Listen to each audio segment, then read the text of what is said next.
বিশ্ববিদ্যালয়ের জীবন শেষ করে চাকরির পেছনে না ছুটে নিজেরাই গড়ে তুলেছেন একটি কারখানা।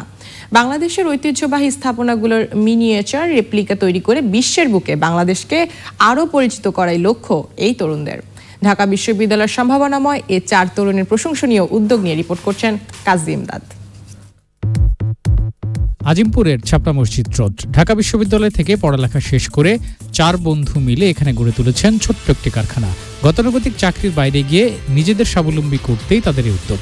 ব্যবসার সাথে দেশকে বিশ্বের দরবারে পৌঁছে দেওয়াকেও লক্ষ্য হিসেবে নিয়েছেন তরুণরা। আমরা যখন বিদেশে যাই, বিশেষ করে আমাদের পার্শ্ববর্তী দেশ ভারতে তো বাংলাদেশে সবচেয়ে বেশি লোকজন যায়, বা আদার্স কান্ট্রিগুলো তো যায়, তখন দেখা যায় যে গিফট হিসেবে ওই দেশের কোনো প্রমিনেন্ট স্ট্রাকচারের মিনিয়েচার নিয়ে আসে। দেশে যখন কোনো বিদেশি আসতেছেন, পর্যটকরা আসতেছেন, তারা বাংলাদেশকে রিপ্রেজেন্ট করবে এরকম কোনো স্ট্রাকচার পাচ্ছেন না, বা কোনো ট্যুরিজম সুভিনির স্পেশালাইজ কিছু নেই। তো তখন থেকেই মাথায় আসে যে বাংলাদেশেরও তো চমৎকার কিছু ঐতিহাসিক নিদর্শন আছে। হাতবাক্স নামের এই কারখানায় মূলত ট্যুরিজম সুভিনিয়ার, বাংলাদেশের ঐতিহ্যবাহী সব স্থাপনা শিল্পের নিদর্শনের রেপ্লিকা তৈরি করা হয়। এই কারখানায় মোট 8 জন কাজ করেন, যার মধ্যে 4 জন শ্রমিক নিয়মিত বেতন পান, আর বাকি 4 জন ঢাকা বিশ্ববিদ্যালয়ের শিক্ষার্থী পড়ালেখার পাশাপাশি কাজ করছেন। এই হাতবাক্সের এখানে আমি কালার সেকশনগুলোতে আছি, বিভিন্ন যে ফ্রিজ ম্যাগনেটগুলো আছে এখানে, তো সেখানে আমি কাজগুলো করছি। দেশীয় সব উপকরণ দিয়ে তৈরি করা হয় সুভিনিয়রগুলো। নিখুঁত সব ডিজাইনে খুব ছোট পরিসরে বৃহৎ একটি স্থাপত্যের ধারণা পাওয়া যায় সুভিনিয়রগুলোতে।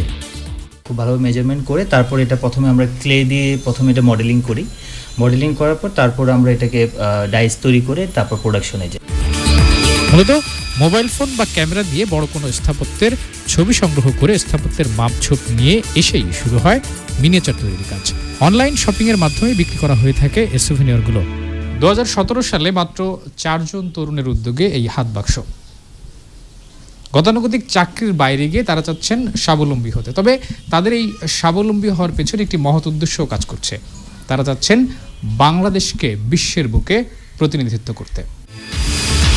মূলত বিদেশি পর্যটকদের আকৃষ্ট করার প্রধান লক্ষ্য থাকলেও দেশের বিভিন্ন সরকারি অফিসেও এর চাহিদা রয়েছে। প্রতি মাসে 2 থেকে 2.5 লক্ষ টাকার সুভিনিয়র বিক্রি হচ্ছে তরুণ এই উদ্যোক্তাদের কারখানা থেকে। কাজী ইমদাদ, চ্যানেল আই, ঢাকা।